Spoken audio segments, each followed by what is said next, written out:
Bizda qo'rqinchli ma'lumotlar bor. UNICEF ma'lumotlariga ko'ra, O'zbekistonda har 6-chi bola otasi ulg'aymoqda. 2020-yil 28 ming ajrim bo'lgan bo'lsa, 2023-yil bu ko'rsatkich 49 mingdan oshgan. Xalqaro migratsiya tashkiloti ma'lumotlariga ko'ra, 2023-yili O'zbekistonda chet elda mehnat qilayotgan migrantlar soni 2 milliondan oshgan va ularning aksariyati 28 yosh atrofidagi oila boshi erkaklar. Bu qanaqa oqibatlarga olib kelishi mumkin deganda, bizda aniq ma'lumotlar ham bor. Masalan, AQSh qamoqxonalarida uzoq muddatga hukm qilingan mahbuslarning 70% otasiz ulg'aygan. Yosh jinoyatchilarning 85% otasiz oilalaridan chiqqan. Maktab tashlab ketganlar 71% otasiz oilalarida ulg'aygan. Ko'chada qolib ketgan yoki xalq tilida aytadigan bo'lsak, bo'lmishlarning 90% otasiz oilalarda katta bo'lgan. Otasiz ulg'aygan bolalarda narkotik va alkogol ishlatish xavfi 2 barobar yuqori. Depressiya bo'lsa, otasiz ulg'ayganlarda 3 barobar ko'proq uchraydi. O'z joniga qasd qilgan yoshlarning 63% otasiz oilalarda ulg'aygan. Qashshoqlikda yashayotgan bolalarning katta qismi otasiz oilalardan. Otasi yo'q bola katta hayotda ijtimoiy yordamga muhtoj bo'lish ehtimoli 4 barobar yuqori. Va bu ma'lumotlar davom etaveradi. Bu haqida ko'plab tadqiqotlar, hattoki alohida kitoblar ham yozilgan. Lekin nimaga farzand tarbiyasida ota yo'qligi uni butun kelajagini xavf ostiga soladi? Bu muammoga yechim bormi? Bugun shu haqida gaplashamiz. Ota deganda siz birinchi o'rinda xavfsizlikni his qilasiz. Va albatta bu bekorga emas. Xavfsizlik bu inson intiladigan eng birlamchi ehtiyoj. Busiz inson sog'lom yasha olmaydi. Va xavfsizlik hissi juda ham keng ma'noga ega. Bu ovqat, bu suv, bu halovat, bu boshpana va bu tashqaridan keladigan xavfga javob bera olishingizni his qilish. Va qadimdan aynan ota xavfsizlik manbai bo'lib kelgan. Sababi juda ham oddiy. Bu jismoniy kuch. Jismoniy kuch birinchi o'rinda tirik qolish uchun kerak bo'lgan.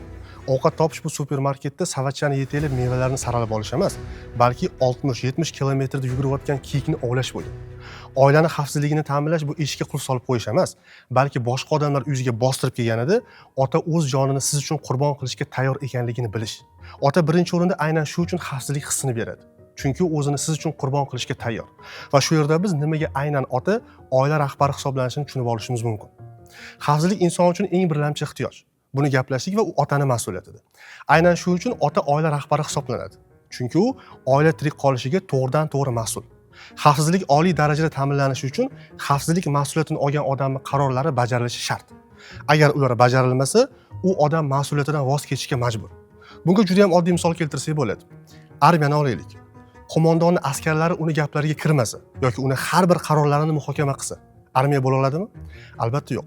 Tabiiyki qo'mondon ularga mas'ul bo'la olmaydi. Va gap bu yerda qo'mondonning joni ularnikidan ustun yoki uning ijtimoiy darajasi bularnikidan yuqoriligida emas. Gap mas'uliyat haqida.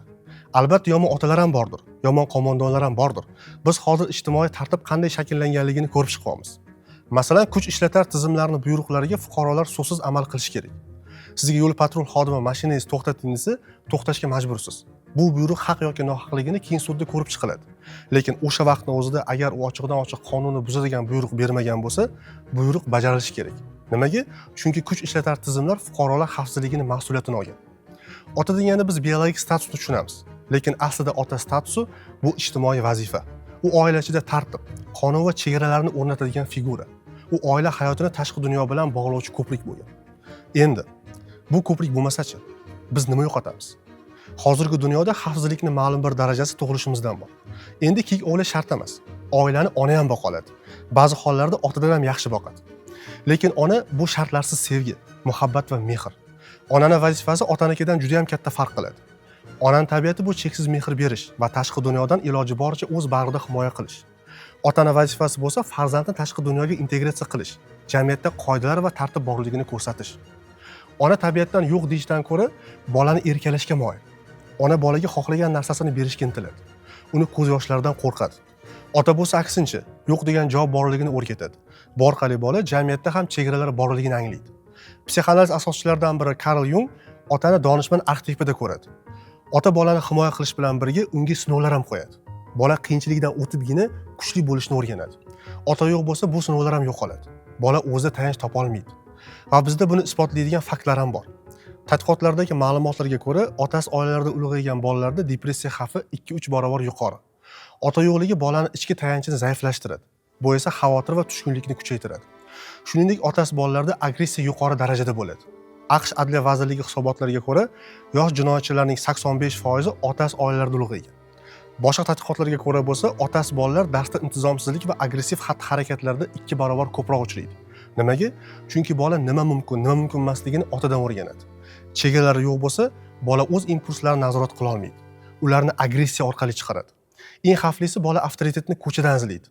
David Papeno ham shuni tasdiqlaydi. Otasi o'sgan o'g'li bolalar ko'pincha guruh boshlardan yoki jinoiy guruhlardan ota o'rnini qidira boshlaydi.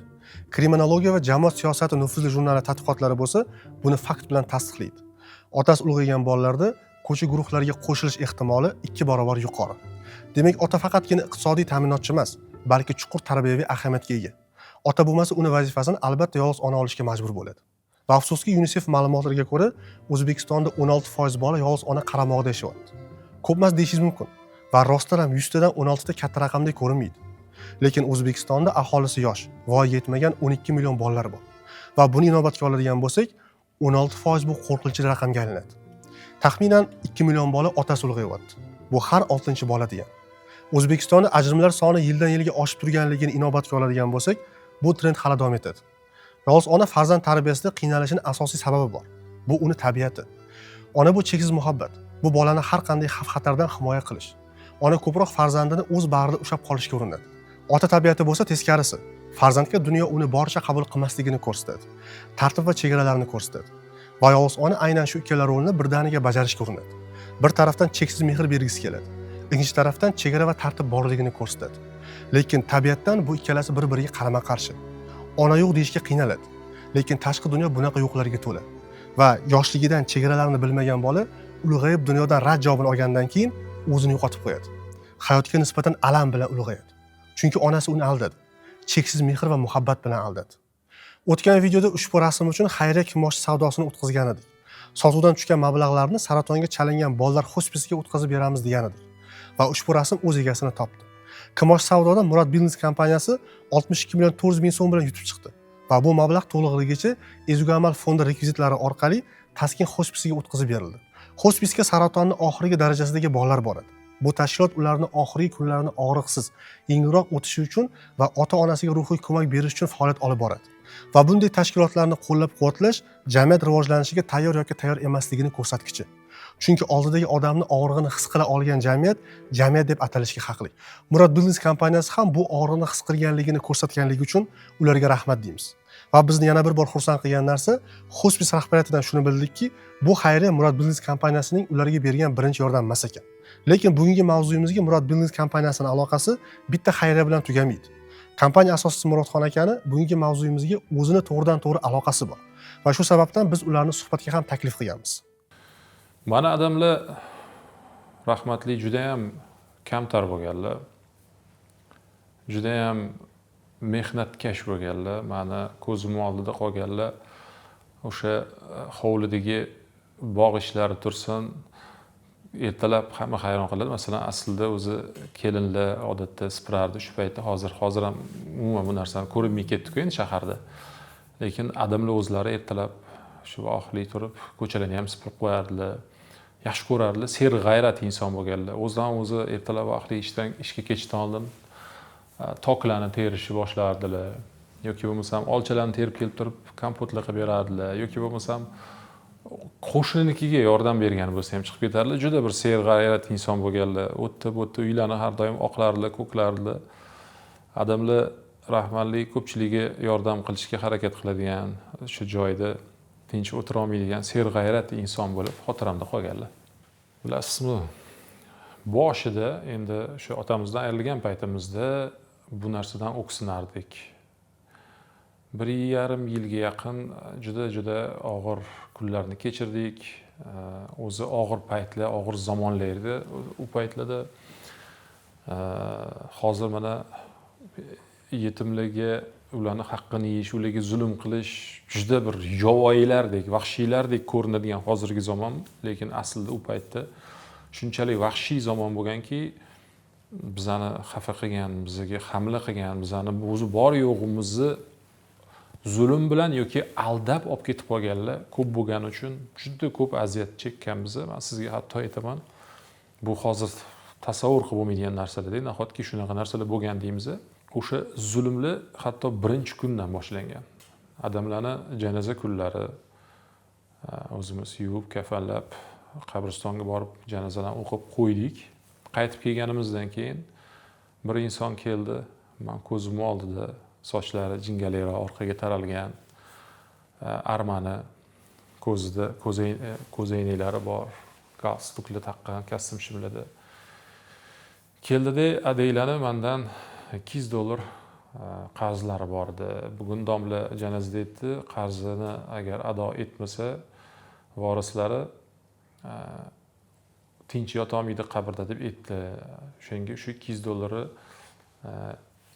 ado etish kerak deganda, endi $200 meni ota-onam domlalar bo'lgani uchun u paytda inflyatsiyani hisobiga oyiga oladigan oylikligisi $20 ga ham bormasdi, shunaqa paytlar bo'lgan. $200 juda katta pul bo'lgan biz uchun. Shu narsani kirib onamlarga aytsam, onam hech nimani anglamaganlar ham, eshitmaganlar ham, onam hech, chunki to'satdan bir kunda yo'qotib qo'yganmiz odamlarni. Unaqa kasal bo'lib, oldindan bir tayyorgarlik bo'lmagani uchun tushunmaganlar ham shu olib chiqib $200 berib yuborganlar. O'zi bor yo'g'i yig'gan pullarimiz ham o'zi shunaqa atrofda bo'lgan bo'lsa kerak-da. Keyin oradan 10 kun o'tgandan keyin onam so'raganlar, u kim edi u? Shu kuni $200 berib yubordim, menimcha deb. Ha, kim edi u? Bilmadim, shu keldi, qarzlari bor ekan odamlarni. Desam, men u odamni tanimayman-ku. Adeylarni qarzlari bo'lsa boshqasi bizani sirimiz yo'q edi. Adeylar hech kimga qarz emas edilar. Xullas shuni tushundikki, janoza kuni bizani aldab yig'gan bori yo'g'i pulligisini aldab olib ketdi. Undan keyin boshlandi. Bismillahirrahmanirrahim. Alhamdulillahi robbil alamin va sallallohu va sallama ala sayyidina Muhammad va ala alihi va sahbihi ajma'in, amma ba'd. O'zi aslida otalarsiz jamiyat bo'lmaydi. Chunki jamiyat oilalardan tashkil topadi. Modomiki oila isloh bo'lar ekan, jamiyat o'z-o'zidan isloh bo'ladi. Oilaning tartibga solinishi, unga rahbar tayinlanish bilan amalga oshgan, albatta Alloh taolo tomonidan, va oilaga tabiiyki ota rahbar hisoblanadi. Demak, otalarsiz oila bo'lmaydi, oilalarsiz jamiyat bo'lmaydi. Bu mavzuning naqadar ahamiyatli ekanligini ko'rsatib turibdi. Otaning jamiyatdagi o'rnini bilish uchun inson urug' nisbati otaga berilishligining o'zi aslida kifoya qiladi. Shuning uchun hammamizni pasportimizda otamizning ismi keladi. Urug' nisbat otaga berilganligi uchun. Musulmonchilikda shunday. David Papeni otasi hayot kitobida otalar nafaqat moddiy ta'minot uchun, balki intizom va avtoritet uchun ham zarur deydi. Chunki onalar o'z tabiatlari tufayli buni tizimli bera olmaydi. Ota va onaning tarbiyadagi o'rni farzandning yoshiga qarab o'zgaradi. Onaning asosiy roli farzandni ulg'ayishni birinchi yillarda bo'lsa, bu vaqtda otaning moddiy ta'minotdan tashqari boshqa hech qanaqa foydasi yo'q. Lekin ma'lum bir yoshdan keyin bola katta hayotga o'tish nuqtasi kelganida, ota o'sha o'tish nuqtasida eng asosiy rol o'ynaydi. Ayniqsa o'g'il farzand tarbiyasida. Qizlarda bo'lsa, bu odatda ona tarbiyasini o'zida tabiiy o'tadi. O'g'il bola tarbiyasida bo'lsa bunaqa emas. Bu jarayon tarixda initiatsiya deyiladi. Bu o'spirin bola maqomidan erkak maqomiga o'tish nuqtasi. Va bu har doim ustoz yordamida bo'lgan. Ya'ni katta hayotga bolani har doim ota yoki ustozlar olib kirgan. Masalan, eng mashhurlardan biri. Qadimgi Spartada bolalar 7 yoshdan erkak maqomiga erishish uchun oilasidan ajralib maxsus harbiy xizmatga yuborilgan. Tasavvur qiling, 7 yoshdan. Afrika qabilalarida bo'lsa, o'g'il bola erkak bo'lish uchun jismoniy sinovlardan o'tish kerak bo'lgan. Yovvoyi hayvon ovlash, og'riqqa chidash. Avstraliya aborigenlarida bo'lsa, bolani yolg'iz holda o'rmon yoki cho'lga yuboriladigan marosima bo'lgan. U erkak maqomiga ega bo'lish uchun qaytib kelish kerak bo'lgan. Yaponiyada Genpoku marosimi. 12-17 yoshli bolalar sochini olib maxsus kiyim kiyish kerak bo'lgan. Bola sochini olgani bilan yoki yovvoyi hayvon ovlagani bilan u erkak bo'lib qolmaydi. Bu birinchidan. Ikkinchidan, biz farzandimizni o'rmonga jo'natib yuboradigan zamonda yashamayapmiz. Namangandan Termizgacha piyoda yurish ham shart emas. Chunki zamon boshqa va zamoni talablari ham boshqa. Bu jarayon har xil madaniyatlarda va har xil zamonlarda har xil o'tgan. Lekin maqsad bitta bo'lgan. Birinchi o'rinda ramziy ma'noda bolaga bugundan boshlab erkaksan va mana bu qoidalarga rioya qilasan deyish uchun qilingan. Va buni o'zimizda ham zamonaviy ko'rinishi bo'lgan. Bu ustoz shogird madaniyati. Bola ma'lum bir yoshga to'lgandan keyin u hunar o'rganish uchun ustozga berilgan. Va bu jarayonda bola oilasidan tashqari tashqi dunyoni o'rgangan. Bola ming hunarni keyinchalik umri davomida ishlatmasa ham odamlar bilan muomalani o'rgangan. Va buni ulg'ayishda katta hissasi bor. Go'shti sizga, suyagi bizga degan maqol bekorga aytilmaydi. Ustoz bekorga bu darajada ulug'lanmagan. Chunki u ota-onadan keyin bola tarbiyasidagi eng muhim jarayonda qatnashadi. Va o'zi tarixiy olib qarasak, bu vazifa otani o'zida bo'lgan. Chunki hunarni ham otani o'zi o'rgatgan. Masalan, Marg'ilonda kulolchilik bilan shug'ullanadigan avlodlar bor. Hamma o'g'il otasini kasbini oladi. Tarixda hamma joyda shunaqa bo'lgan. otangiz savdogar bo'lsa, siz ham savdogar bo'lardingiz. Buni sabablari bor. Birinchidan, tabaqalanish yuqori bo'lgan. Buni bugungi mavzuyimizga aloqasi yo'q. Lekin ikkinchidan, dunyo iqtisodiyoti qo'l mehnatida bo'lgan. Ya'ni aholining asosiy qismi qo'l mehnati bilan shug'ullangan va u qo'l mehnatiga yordamchilar kerak bo'lgan. Va otaga asosiy yordamchi o'g'il farzandlari bo'lgan. Shu uchun oldinlari o'g'il farzand tug'ilishini xohlashgan. Chunki bu oilaning iqtisodiyotiga to'g'ridan-to'g'ri ta'sir qiladi. Aynan shu uchun o'g'il farzand qo'liga kuch kirishi bilan otasi bilan ko'p vaqt o'tkazgan va shu jarayonning ichida u ulg'aygan. Keyin bo'lsa sanoat inqilobi. Biz bilgan o'sha ish grafika kelgan. Bittada emas, lekin sekin-sekinlik bilan 9 dan 5 gacha fabrika va zavodlarda ishlash hayot tarzi paydo bo'lgan. Natijada ota pul topish uchun ertalabdan uydan chiqib ketadi va kechki payt ishdan charchab keladi. Oqibatda farzand otani kunning asosiy vaqtida umuman ko'rmaydi. Va bunga boshqa qo'shimchalar ham bor. Ikkinchi jahon urushi oqibatlarini o'zida 20-25 million bola otasi qolgan. Sovet ittifoqining o'zida 10 million atrofida askar o'lgan va ularning ichida ko'pini farzandi bo'lgan. Pul topish dardida chet elga ishlashga ketgan migrant otalar. UNICEF ma'lumotlariga qaraganda, bu ko'pincha farzandi bor erkaklar va ular farzandlarini ona yoki qarindoshlar tarbiyasiga tashlab ketishadi. Minglab, balki milliondan oshgandir, 2 milliondir. Xorijda ishlab yurgan otalar bor. Hatto shunday otalarni eshitdik, bildikki 10 yillab kelmayapti. Lekin negadir ona va bolalar rozi. Nimaga? Chunki ota pul jo'natyapti. Mashina olishyapti, uy qurishyapti, do'kon ochishyapti. Ammo 10 yil bo'ldi ota kelgani yo'q Koreyadan. Ayoli va bolalari shunga rozi. Ammo otaning tarbiya qismi kerak bo'ladigan yoshda bola otasiz o'syapti. Yoki onani o'zichi er bilan yashaydigan davrda ona yolg'iz yashayapti. Inson qachonki moddiyatni ma'naviyatdan ustun qo'yar ekan, qiyomat tezlashgani shu bo'ladi. Hech qachon moddiyat ma'naviyatdan ustun bo'lishi kerak emas. Unda dunyo oxiratdan ustun bo'lib qo'ygan bo'lardi. Ana shu ma'noda bir eslasak tariximizda juda ko'plab imomlarimiz, Imom Buxoriy ham, Imom Tirmiziy ham, Imom Ahmad ibn Hanbal ham, Imom Shofiiy ham, hamma aksarlarning otalari yoshligida vafot qilgan bo'ladi. Lekin bunda ulug' zotlar bo'lib yetishiga nima yoki kim sababchi bo'lgan desa, onalar. Onani o'zimi? Yo'q, onani o'zi, lekin ona bolaga kerak bo'ladigan tarbiya maqomlarini o'rniga qo'ya bildi. Ona o'g'lini qo'ldan tutib ustozga opardi. Imom Ahmadning onalari o'g'lini olib borardi-da, ustozi huzuriga kirgizib qo'yib, o'zi eshikning orqasidan o'g'lining darsini eshitib o'tirardi. O'g'lining darsiga olib borib, ona ilmlik bo'lgan edi. Imom Shofiy aytadilar, onam meni bomdodga uyg'otib, iliq suv qilib berardilar tahorat qilishim uchun va masjidga ketayotgan qo'shni erkaklarga meni qo'shib yuborardilar. Qo'shni erkaklarga e'tibor qiling. Boya aytib o'tdiki, inson ta'sirlanadi. Ta'sirlanadigan eng kattalar bular biz ota-onalarimiz. Onadan ta'sirlanadi, ota yo'q, vafot qildi yoki ota yo'q, boru yo'qdek bor otalar ham bor jamiyatda. Men boya otasiz jamiyatlarda ikki xil tushundim deganim, ikkinchi tushuncha mana shu edi. Ota bor lekin yo'qdek, o'rni yo'q oilada. Oilaga rahbar ota emas. Oilaga rahbar ayol. Otani o'rni yo'q. Ota farzandlar qatorida o'tiradi. Xotini boqadi uni, xotini kiyintiradi, xotini unga do'q siyosat qiladi, xotini unga urushadi. Bu ham shunga kiradi. Ota yo'qdek go'yoki. Aslida otani o'rni bo'lishi kerak, oilaning rahbari ota.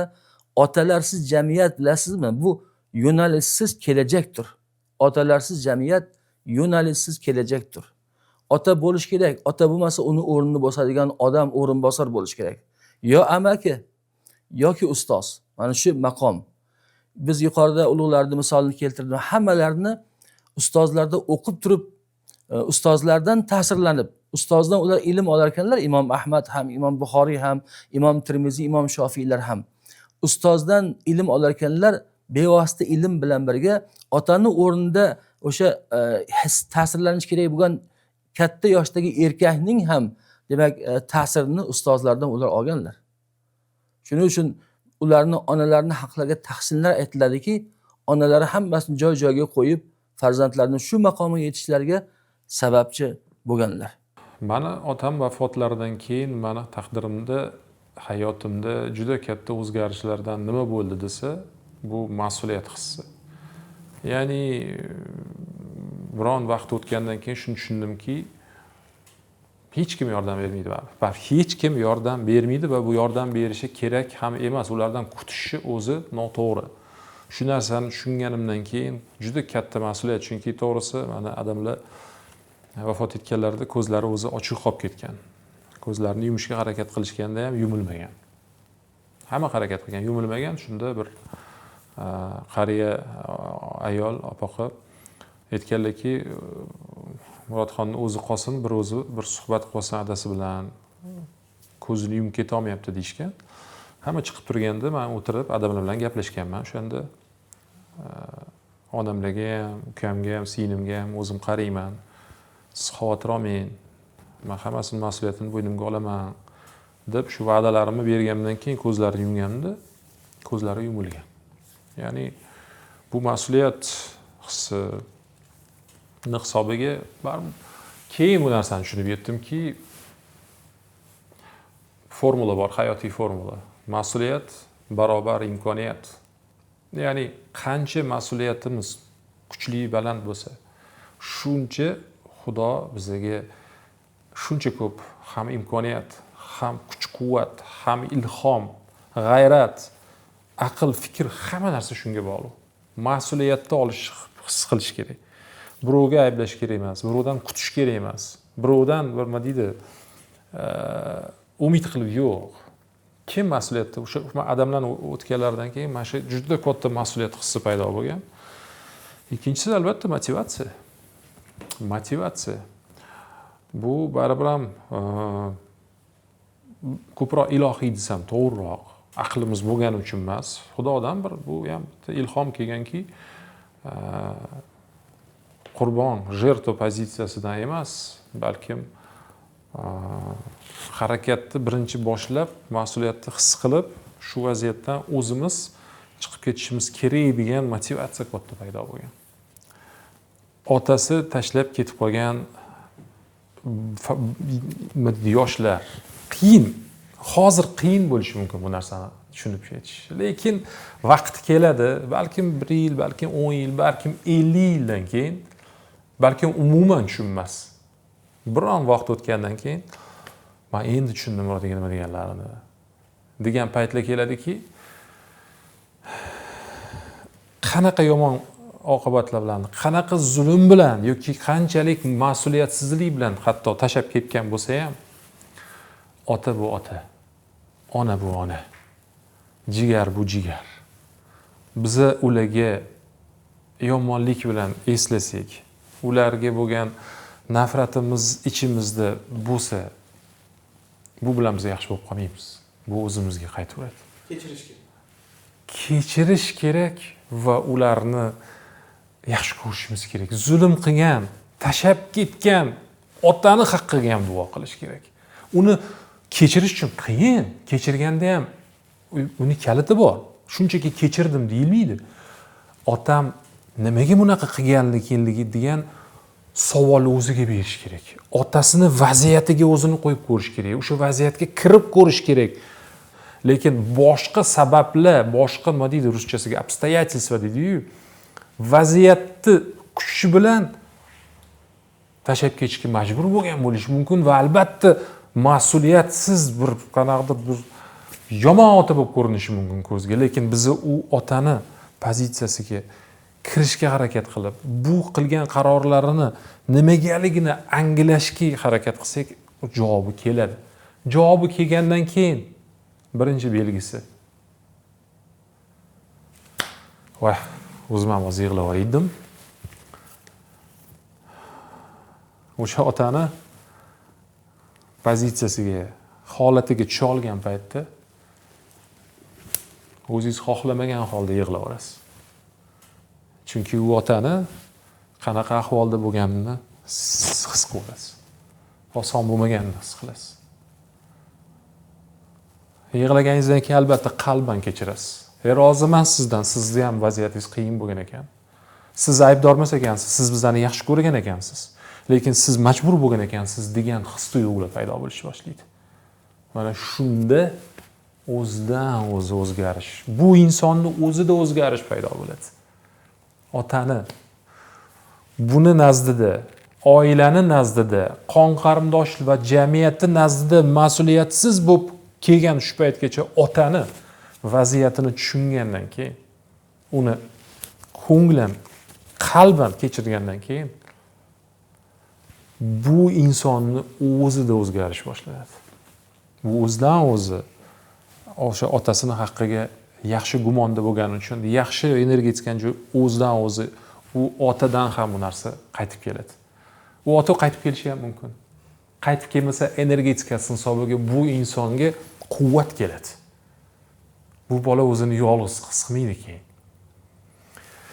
O'shaning uchun tashqi ko'rinishda har xil otalar bor. Mehribon otalar bor. Zolim otalar bor. Mas'uliyatli, mehribon otalar bor. Mas'uliyatsiz otalar bor tashqi qiyofada. Lekin qalban, energetik pozitsiyada ota baribir ota. Kim bo'lmasin? Farzand bu farzand. Biza otalarimizni kim bo'lishlaridan qat'iy nazar ularni yaxshi ko'rib, ularga bo'lgan mehrimiz, ularga bo'lgan hurmatimiz, qancha munosabatimiz go'zal bo'lsa va o'sha narsani o'zimiz go'zal qilishga harakat qilsak, shuncha o'zimizga yaxshi. Zamonaviy madaniyatdagi ota obrazini biz kino va seriallarda ham ko'rsak bo'ladi. Ona oiladagi eng asosiy rolni o'ynaydi. U farzandini xohlasa ajrashtirib yuboradi, xohlasa unashtiradi. Markaziy kuch onaga beriladi. Ota bo'lsa o'sha ssenariyning ichida ba'zi bir joylarda paydo bo'ladi. U odatda o'zini hayoti bilan yashaydi. Masalan, AQShda o'tkazilgan tadqiqot bor. 1980-yillardan boshlab serial va filmlarda ota ko'proq masxara qilingan obraz sifatida paydo bo'lishni boshlagan. Albatta bu umumiylashtirish, lekin tendensiya hali ham bor. Balki bu hayotdan olinadi deyishingiz mumkin. Qisman to'g'ridir. Lekin har qanday media, u serial, qo'shiq yoki Instagramdagi video bo'lsin, jamiyatga ta'sir kuchi bor. Chunki odamlar ongi nafaqat o'zlarining tajribasi, balki ko'proq ko'rib turgan obrazlari shakllantiradi. Masalan, Xitoy deganda qurt qumursqa yeydiganlarni tasavvur qilasiz. Insoniyat tarixini o'zgartirib yuborgan, qog'ozni o'ylab topgan xalqni emas. Bolalar obraziga qarab, ya'ni ko'rayotgan narsasiga taqlid qilib o'sadi. Bolalar uchun media eng katta ustoz. Ular televizordagi otaga qarab, o'z uyidagi otani baholaydi. Instagramdagi ota obraziga qarab, kelajakda qanday ota bo'lish kerakligini tasavvur qiladi. Onamni bilasizmi? Onamni 100% albatta otani o'rnini bosa olmaydi. Chunki otani baribir ham obrazi bor. Ota ko'rsatib beradigan xatti-harakatlari, o'sha o'zini gaplari bilan, yurish-turishi bilan, o'zini xatti-harakatlari bilan farzandlariga o'rnak bo'ladi. Lekin meni onamlar aqllilar o'zi. Lekin menimcha baribir ham undan tashqari onamlarga ham Xudo bir ilhom berganki, qilgan bir ajoyib ishlari haligacha, bugungacha odamlarni ko'p yaxshi gaplarini, yaxshi qilgan ishlarini, ko'p chiroyli sifatlarini, xislatlarini ko'p gapiradilar. Adaylar bunaqa bo'lganlar. Adaylar bunaqa bo'lganlar, adaylar bunaqa qilganlar, bir martaba bunaqa bo'lgan, adam to'g'rilarida rosa ko'p chiroyli bo'lgan o'sha hikoyalarni gapirib beradilar, bo'lgan voqealarni gapirib beradilar-da. Biz endi banku mayli 14 yoshgacha odamlarning yonlarida yurganman, haqiqatan o'z ko'zim bilan ko'rganman, lekin ukam, singlim kichkina bo'lishgan. Lekin ularni ko'zini oldida ham bizani odamimizni obrazlarini juda bir yuksak darajada shakllantirib qo'yganlarki, biz otasiz o'sgan bo'lsak ham, lekin xuddi ularni ko'rib, ularni hamma xislatlarini bilib, ular bizga o'rnakdek hali ham qalbimizdalar. Qadimdan bolani erkak qiladigan jarayon bo'lganligi haqida gaplashdik. Bola onani mehrli dunyosidan ulg'ayganlar dunyosiga aynan mana shu yo'l orqali o'tadi. Yozuvchi Robert Bley initiatsiyasi erkak doim bola deydi. Ruhan ulg'ayish jarayoni afsuski yoshga yoki jismoniy kuchga bog'liq emas. Ulg'aymagan erkak kim deganda, bizda aniq o'lchovlar bor. Mas'uliyatdan qochadi va doim tashqi muhitni ayblaydi. Yosh katta, lekin xulqi boladek. Ishi bo'lishi mumkin, pul topishi mumkin, lekin hayotda o'z harakatlari uchun doim kimdirdan tasdiq kutadi. Bu haqida Maqsad yopiq klubimizda separatsiya mavzusida gaplashganmiz. Ulg'aymagan odamni haqiqatdan ham ulg'aymaganligini sotib qo'yadigan narsa, bu birov uni o'rniga qilgan qarorini yoqtirmasa ham baribir unga rozi bo'lishi. Bolalar keladi. Nimaga bu universitetni tanlagansiz deb so'rasam, dadam majburlagan deydi. Nahotki shu 4 yil ichida o'zi yoqtirmaydigan joyga bormaslik uchun biron bir sabab yarata olmagan. Chunki yaratgisi ham kelmaydi-da. Niyati mas'uliyatni hammasini dadasiga tashab qo'yishdi. Chunki bunaqa holat menda ham bo'lgan. Uydagilari mana bu kollejga topshirasan deganda, men ikkilanmasdan rozi bo'lganman-da, keyin yurganman. Ota-onam xohlagan, o'zim ham xohlamagandim deb. Vaholanki u vaqtda meni maqsadim ham shaxsiy fikrim ham bo'lmagan. Mustaqil inson boshqalari fikrini inobatga olishi mumkin, lekin qarori o'zi qabul qiladi. Chunki qaror oqibatiga ham javob berish kerak. Hayotdagi ma'lum bir sabablarga ko'ra siz uchun bugungi mavzuyimiz yaqin bo'lishi mumkin. O'zingizni ulug'aymagan deb hisoblashingiz mumkin. Yolg'iz ona bo'lishingiz mumkin yoki farzandlari bor ota bo'lishingiz ham mumkin. Va bunga yechim bor. Bu ulug'ayish marosimini qaytarish. Oldinlari bu jismoniy sinovlar bo'lgan bo'lsa, buni bugungi kunga to'g'ri keladigan zamonaviy yechimlari bor. Ustoz shogird madaniyatini qaytarishimiz kerak. O'zimizni o'zbekcha qadimgi madaniyatimizni. Otalik bu biologiya emas, bu ijtimoiy va ma'naviy vazifa. Va har qanday farzandi bor ota bu vazifani bajaryapti degani ham emas. Moddiyat o'z yo'liga. Bugungi dunyoda ayollar ham bemalol pul topishi mumkin. Lekin bola uchun tarbiyadagi o'sha bo'shliqni qisman bosib berish mumkin bo'lgan odam bu ustoz. Va urg'uni aynan shu yerga berishimiz kerak. Masalan, yechimlardan bittasi. Agar yolg'iz ona bo'lsangiz, farzandingizni sportga bering. Sport murabbiyi o'sha jamiyat intizom va tartib talab qilishini tushuntirib beradi. Bola erkaklik avtoritetini ko'radi. Ko'chadan qidirmaydi. Erkaklik hamjamiyatini ko'radi. Ma'lum bir qoidalar borligini ko'radi. Agar yosh kattaroq bo'lsa, kasb-hunar orqali ustoz topish kerak. Buni ham mantiqi xuddi shunaqa. Ustoz shogirdni u shunchaki borligi uchun yaxshi ko'rmaydi. Ustozning mehrining talablari bor va u mehr qozoniladi. Dunyo ham xuddi shunaqa mantiqda ishlaydi. Shu uchun yoshlikdan ustoz ko'rish muhim. Onaning mehri bizga tug'ilishimizdan berilsa, qolgan har qanday mehr uchun mehnat qilish kerakligini tushunadi. Ulg'ayganingizdan keyin hayotda boshqa hech kim sizni shunchaki borligingiz uchun yaxshi ko'rmaydi. Bu qanaqa erish eshittilmasin, insonning har qanday munosabatlari talablar ustiga qurilgan. Agar ertaga meni eng yaqin o'rtog'im ongli ravishda o'g'irlik qilganligini bilib qolsam, men o'sha vaqtni o'zida do'stlikdan voz kechaman. Meni do'stim bo'lishning talabi shu. Va albatta biz umumiy gapirganimizda ideallashtirib gapiramiz. Yomon ustoz ham bo'lishi mumkin, yomon ota ham bo'lishi mumkin. Masalan, insoniyat uchun mashina qanaqangi darajada muhimligini tan olamiz, to'g'rimi? Va ba'zida o'sha mashina odamlar o'limiga sabab bo'lishi, bu ixtiro uni umumiy olganda kerak ekanligini inkor qilmaydi. Har bir erkak ustoz bo'lishga intilishi kerak. Insoniyat shu kungacha tajriba ulashib yetib kelgan. Hozir shu videoni ko'rib turgan ekraningiz bu bitta odam o'ylab topgan mahsulot emas. Bu yildan yilga har xil odamlar orqali rivojlanib kelgan texnologiya. Va u shu kungacha faqatgina tajriba ulash orqali kelgan. Tajriba oling va tajriba ulashing. Chunki biz yashayotgan davrda otani o'rnini to'ldirishga yordam beradigan eng muhim odamlar bu ustozlar. Har 6-chi bola otasi ulg'ayotgan bir paytda sizni tajribangiz, sizni so'zingiz, sizni namunangiz kimnidir hayotini o'zgartirishi mumkin. Bolani begonasi bo'lmaydi. Maslahatga muhtojlik ko'rdingizmi? Maslahat bering. Agar shogird olish imkoniyatingiz bo'lsa, ertadan boshlab shogird qidiring. Chunki bugun tarbiyalangan bir bola ertangi kunning kimnidir bo'lajak otasi. Kuchli otalar esa kuchli jamiyatda poydevor. Chunki ota faqat moddiy ta'minotchi emas, u bolaga intizom va mas'uliyatni o'rgatadigan tayanch. Ota oilani barqaror qiladi. Farzandini ko'chadan emas, o'zidan avtoritet izlashga o'rgatadi. Ota bor joyda jinoyatchilik, qashshoqlik va beqarorlik kamayadi. Qadriyatlar esa avloddan avlodga o'tadi. Kuchli otalar kuchli bolani tarbiyalaydi. Kuchli bolalar esa kuchli millatni quradi. Demak, jamiyatni mustahkamlash eng to'g'ri yo'li ota o'rnini qayta tiklash. Va agarda bizni loyihamizni qo'llab-quvvatlamoqchi bo'lsangiz, maqsad hamjamiyatiga qo'shilishingiz mumkin.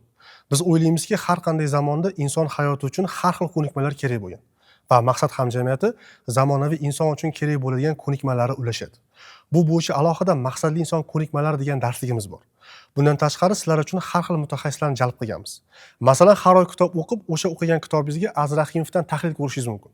Javohir Quvvatovdan falsafa nimaga kerakligini tushunib olishingiz mumkin.